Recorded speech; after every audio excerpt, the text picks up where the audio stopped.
Hello বন্ধুরা, আপনি কি অনবরত নাক দিয়ে পানি পড়া বা সর্দিতে ভুগছেন? টিস্যু ব্যবহার করতে করতে নাকের অবস্থা খারাপ?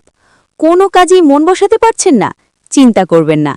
আজকের এই ভিডিওতে আমি আপনাদের জানাবো সর্দি বা রানী নোজ থেকে মুক্তি পাওয়ার 5টি অত্যন্ত কার্যকরী এবং সহজ ঘরোয়া উপায়, যা ওষুধ ছাড়াই আপনাকে আরাম দেবে।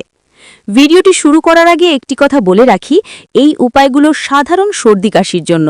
যদি আপনার সমস্যা খুব গুরুতর হয় বা দীর্ঘদিন ধরে থাকে, তবে অবশ্যই একজন ডাক্তারের পরামর্শ নেবেন। চলুন উপায়গুলো জেনে নিই। 1. গরম পানির ভাপ বা স্টিম নেওয়া। সর্দি বা বন্ধ নাক খোলার জন্য সবচাইতে প্রাচীন এবং কার্যকরী উপায় হল গরম পানির ভাপ নেওয়া।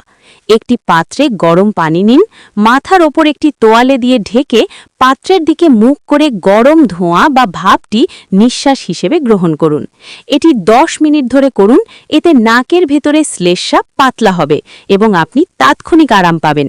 চাইলে পানিতে কয়েক ফোঁটা ইউক্যালিপটাস অয়েল বা মেন্থল মিশিয়ে নিতে পারেন। 2. নিজেকে হাইড্রেটেড রাখা। সর্দি হলে শরীর থেকে প্রচুর পানি বেরিয়ে যায়, তাই নিজেকে হাইড্রেটেড রাখা খুব জরুরি। সাধারণ পানির বদলে কুসুম গরম পানি পান করুন। গরম স্যুপ, গ্রিন টি বা আদা চা পান করলে গলার খুসখুসে ভাব কমে এবং সর্দি দ্রুত বের হয়ে যেতে সাহায্য করে। 3. আদা এবং মধুর ব্যবহার। আদাতে রয়েছে অ্যান্টি ইনফ্লেমেটরি গুণ। 1 কাপ গরম পানিতে আদা কুচি দিয়ে ফুটিয়ে নিন, এরপর তাতে 1 চামচ মধু ও সামান্য লেবুর রস মেশান। এই পানীয়টি দিনে 2 থেকে 3 বার পান করুন। এটি শুধু সর্দিই কমাবে না, বরং আপনার রোগ প্রতিরোধ ক্ষমতাও বাড়াবে।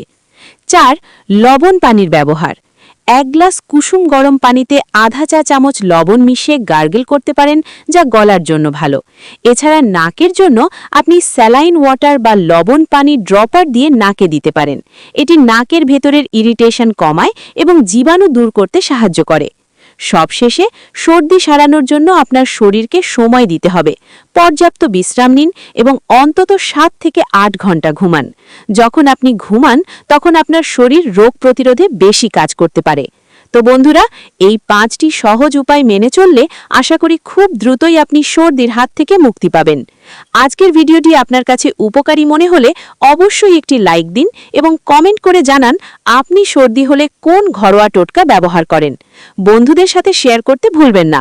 স্বাস্থ্য বিষয়ক এমন আরও ভিডিও পেতে আমাদের চ্যানেলটি সাবস্ক্রাইব করে পাশে থাকা বেল আইকনটি বাজিয়ে দিন। সবাই সুস্থ থাকুন, ভালো থাকুন। দেখা হবে পরের ভিডিওতে।